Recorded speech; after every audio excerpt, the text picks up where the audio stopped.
Hay historias que sencillamente te hielan la sangre. Pero, ¿alguna vez nos hemos parado a pensar por qué? O sea, ¿cuál es el mecanismo del miedo? Pues eso es justo lo que vamos a hacer hoy. Vamos a desmontar una de estas historias pieza a pieza para ver cómo funciona por dentro, para entender la anatomía del terror. Y la historia arranca con esta frase, que es, sencillamente, brillante. Fijaos, en una sola línea ya nos está poniendo sobre la mesa los dos pilares de todo lo que va a venir, la soledad y la vulnerabilidad.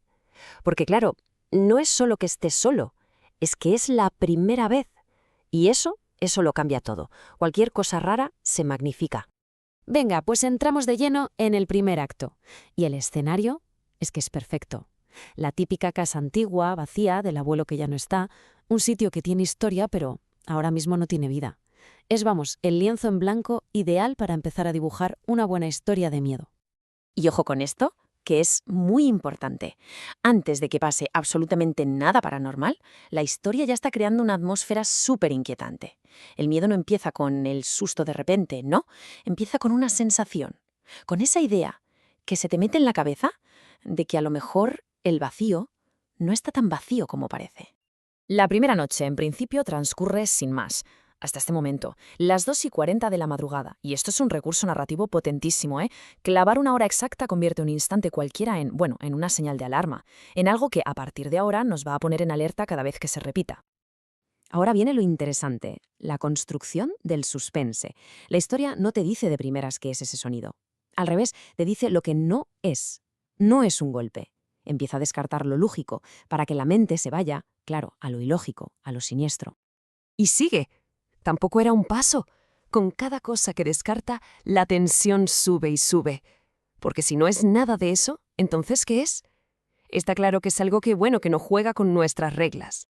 Y entonces, por fin, nos lo desvela. El sonido es una respiración.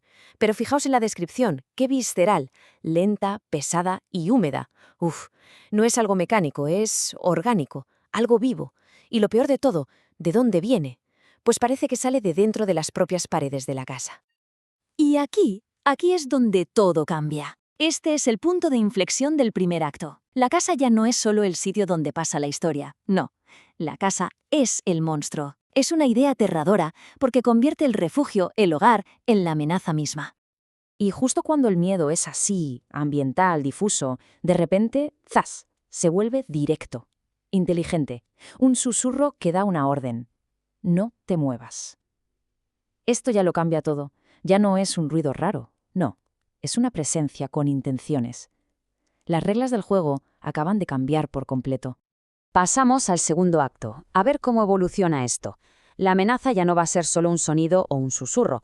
Ahora la cosa va a escalar, va a pasar de lo que se oye a una presencia tangible y, desde luego, aterradora. Esta cronología es brutal. Nos muestra lo rápido que se intensifica todo. Noche 1, un sonido. Noche 2, ya hay una aparición. Y a la mañana siguiente, pruebas físicas. La amenaza está cada vez más cerca y sobre todo es cada vez más real. A ver, vamos a analizar un momento la descripción de esta cosa. Cada detalle está pensado para ser súper perturbador. El movimiento es clave. No caminaba, se deslizaba. Es completamente antinatural. Nuestro cerebro no sabe cómo procesar una figura con forma humana que se mueve así.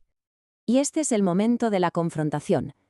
La entidad ya no está en la distancia, no es una sombra al fondo del pasillo, está en la puerta y está interactuando con el mundo físico.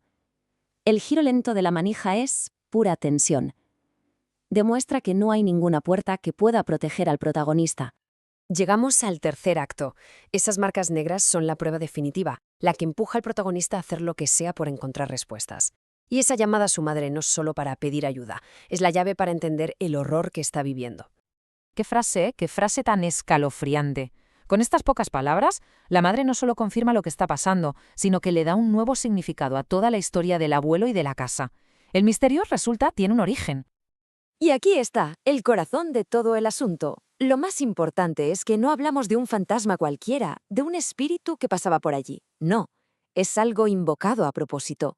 La causa del terror no es la muerte en sí, sino el miedo a la soledad. Una motivación que es, por cierto, terriblemente humana. Este esquema lo deja clarísimo. La historia nos está explicando el porqué de todo. No es algo al azar, es la consecuencia directa de un acto de desesperación. La entidad no es un intruso. En cierto modo, fue invitada a entrar.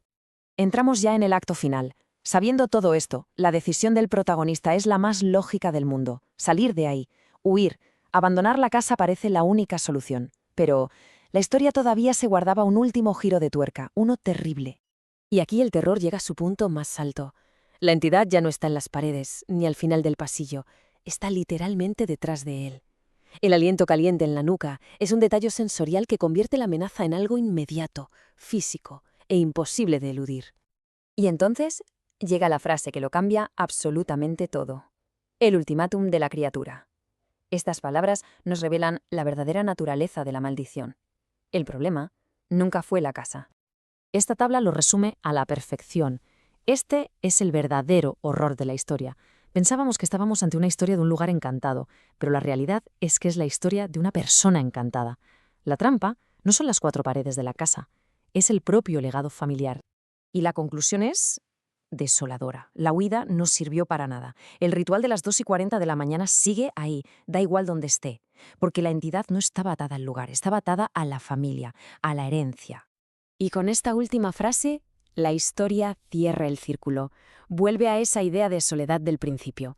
El abuelo invocó algo para no estar solo, y ahora su nieto está condenado a no estar nunca solo, pero de la peor manera imaginable. Es una condena para siempre. Al final, todo este análisis nos deja con esta pregunta. La historia nos demuestra que el terror más profundo no es el que podemos dejar atrás al cerrar una puerta, sino ese que se viene con nosotros, el que sigue respirando en nuestra nuca, vayamos donde vayamos.